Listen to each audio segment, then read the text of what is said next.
Հանդիպում, այո, հանդիպում պահանջում եմ, բայց ոչ պատերի տակ, հանդիպում պահանջում ենք միայն ու միայն լրատվամիջոցների ներկայությամբ։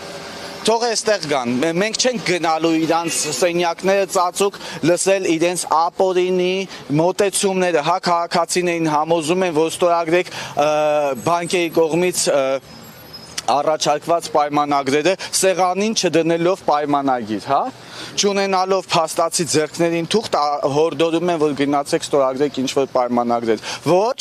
քաղաքացիները մերժել են եւ դրան համաձայն չենք։ Եթե բաներ կա ասելու, մենք այո, բազմաթիվ հարցեր ունենք ուղղված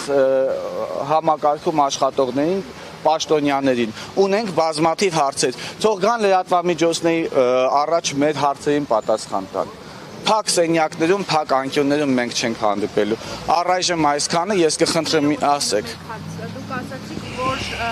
քաղաքացիների ստորագրությունը չկա այդ փաստաթղթերի տակ դրված։ Ապացուցողական բազան կամ բեռը, այսպես ասած, միայն այդ ստորագրությունն է, քանի որ բանկերը գաղտնիք չէ, որ on-line վարկեր են տրամադրում այն քաղաքացիներին, ովքեր շտապ գումարի կարիք ունեն։ Այսինքն,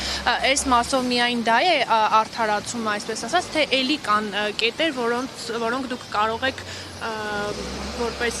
փաստարկ բերել։ Օրինակ on-line վարկի դեպքում նույնականացումը անցնում են, ֆիքսում է իր անձնագրային տվյալները եւ այլն եւ այլն։ Այս դեպքում դուք ստորագրությունն եք որպես փաստարկ բերում։ Այո, փաստորեն on-line վարկերը պատշաճ կերպով չեն իրականացվում։ Հա? Եթե պատշաճ կերպով իրականացվեր, քաղաքացիները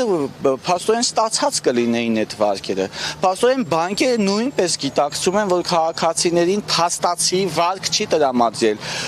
Քաղաքացիները փաստացի որևէ գումար չեն ստացել։ Հետևաբար նրանց պահանջը քաղաքացիների նկատմամբ ապօրինի է եւ անհարկի է եւ դա ուղղակի այդ on-line վարկավորման անբարեխիղճ է, ոչ